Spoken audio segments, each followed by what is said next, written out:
112 dias. 112 dias. Tem gente que pergunta: por que esperou tanto? Porque precisávamos provar duas coisas ao mesmo tempo: a traição e a herança. Para uma delas, talvez bastasse 30 dias, mas para as duas juntas, ao mesmo tempo, no mesmo processo, precisou de 112 dias. Meu marido estava me traindo. Isso eu sabia no 40º dia. Mas meu marido também estava manipulando a herança do meu pai. Isso eu entendi no 60º dia. E quando juntei as duas informações, minha advogada não bateu o punho na mesa, mas eu vi nos olhos dela. Entendi o quanto era forte o que tínhamos nas mãos. 112 dias em silêncio. 112 dias tomando café de manhã, fazendo jantar à noite, indo em visitas de família no fim de semana. E no 112º dia, tudo veio de uma vez. Meu nome é Valentina, tenho 46 anos, sou casada faz 14 anos.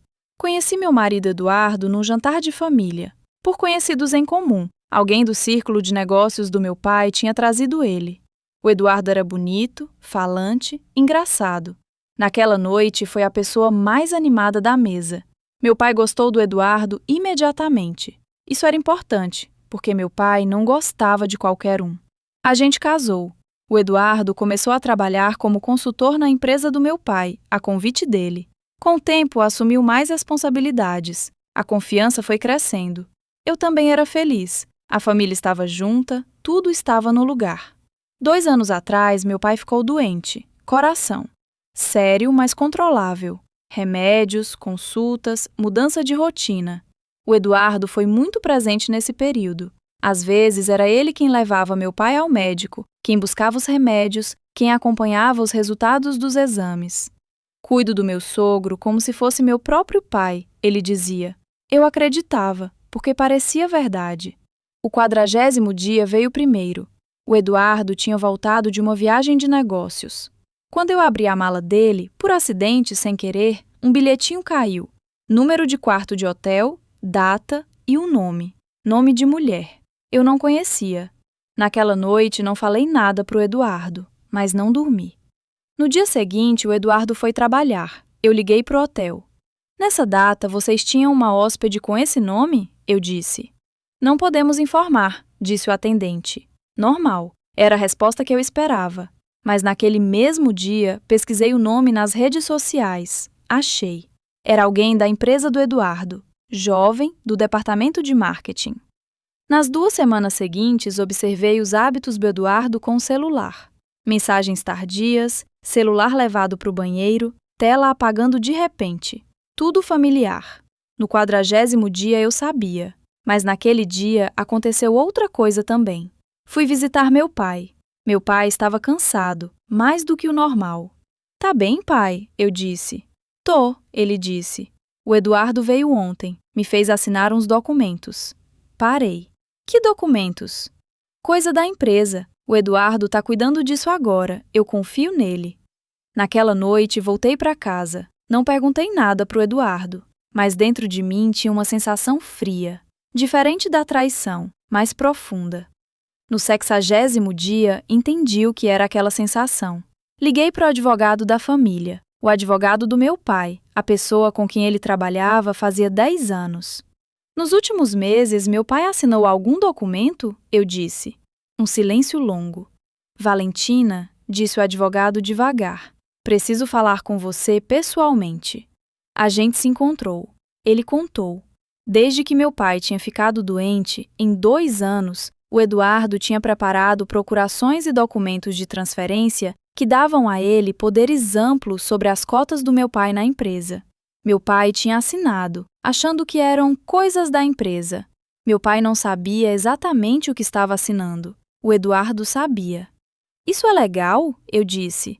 Tecnicamente, as assinaturas são válidas, disse o advogado. Mas uma assinatura obtida com engano ou pressão, especialmente de uma pessoa doente, pode ser contestada juridicamente. O que a gente pode fazer? Precisamos analisar os documentos e agir rápido, porque algumas transferências podem ser interrompidas antes de serem concluídas. Saí do escritório do advogado naquele dia. Agora eu tinha 2 problemas. traição e manipulação de herança. Ia me preparar para as duas ao mesmo tempo. Naquele dia tomei uma decisão. Não ia falar nada para Eduardo. Porque o Eduardo era inteligente. Se recebesse um aviso cedo demais, apagaria os rastros, tanto do relacionamento quanto dos documentos. Conduzi 2 processos em paralelo. Primeiro, direito de família, provas de traição. Minha advogada sugeriu trabalhar com um detetive.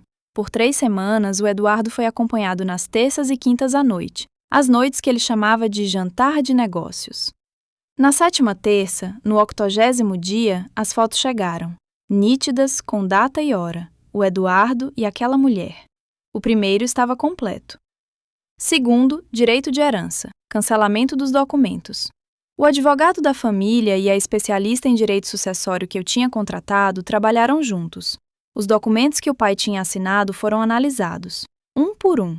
Identificamos 3 procurações separadas, dando ao Eduardo poderes amplos sobre as cotas do meu pai na empresa, 2 documentos de transferência de cotas, transferindo 32% do total das cotas do meu pai para o nome do Eduardo, e uma minuta, ainda não assinada, que transferiria um dos imóveis do meu pai para o nome do Eduardo. Aquela minuta ainda não tinha sido assinada. Quando ele vai fazer assinar? Eu perguntei para a advogada. Provavelmente nos próximos meses. O Eduardo assina uma coisa por mês. Precisamos parar essa assinatura. Sim, e para as que já foram assinadas, precisamos entrar com a ação de contestação, com base na condição de saúde do seu pai e na alegação de engano. No 100º dia, peguei um laudo do neurologista do meu pai. Condição cognitiva, capacidade de tomada de decisão, notas dos 2 anos anteriores. O laudo foi favorável. No 110º dia, tudo estava pronto. Provas de traição, fotos, registros de telefone, o bilhete do hotel. Provas de manipulação de herança, documentos, laudo médico, avaliação jurídica. E 2 petições separadas, uma de divórcio e indenização, uma de cancelamento de transferência de cotas. No 111º dia, liguei para minha advogada. Amanhã vocês estão prontas? Eu disse. Estamos, ela disse. E o 112º dia chegou. Naquela manhã, o Eduardo sentou na mesa do café. Eu também sentei. Coloquei 2 pastas em cima da mesa.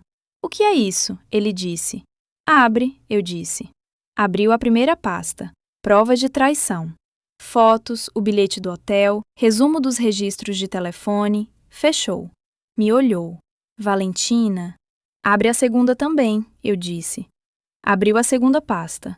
Os documentos que o pai tinha assinado. As procurações, os documentos de transferência de cotas e, no final, as 2 petições preparadas pela advogada. 2 processos separados. O Eduardo ficou olhando por um bom tempo. Depois levantou a cabeça. O rosto dele estava pálido. Faz quanto tempo você sabe? 112 dias, eu disse. Silêncio. Os 2 juntos? Ele disse. Os 2 juntos, eu disse. O Eduardo foi embora naquela manhã. O processo de divórcio durou 8 meses. As provas de traição eram sólidas. A indenização foi parcialmente paga. O processo de cancelamento das transferências de cotas durou mais, 14 meses. Mas o laudo de saúde do meu pai e a alegação de engano foram aceitos. A maior parte das transferências feitas foi cancelada. A minuta que ainda não tinha sido assinada ficou sem efeito. Meu pai ainda está vivo. A empresa ainda é do meu pai. Não vi mais o Eduardo. Meu pai perguntou uma vez o que tinha acontecido com o Eduardo. A gente se separou, eu disse. Por quê? Ele disse. Não era de confiança, eu disse. Meu pai não perguntou mais nada. De vez em quando, penso naqueles 112 dias. Foi muito tempo? Foi. Mas naqueles 112 dias, resolvi 2 injustiças ao mesmo tempo. Se tivesse me apressado por uma, podia ter perdido a outra.